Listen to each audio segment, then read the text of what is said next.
وقال النبي صلى الله عليه وسلم: إن أعجل الطاعة ثوابا صلة الرحم.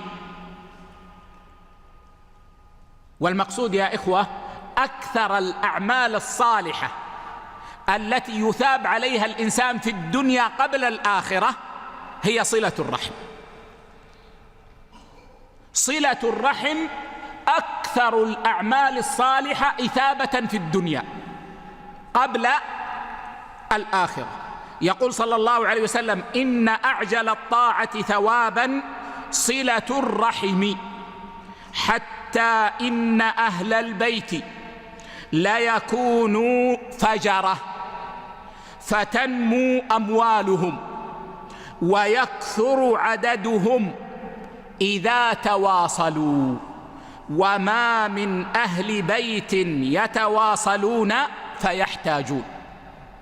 رواه ابن حبان وحسنه الألباني.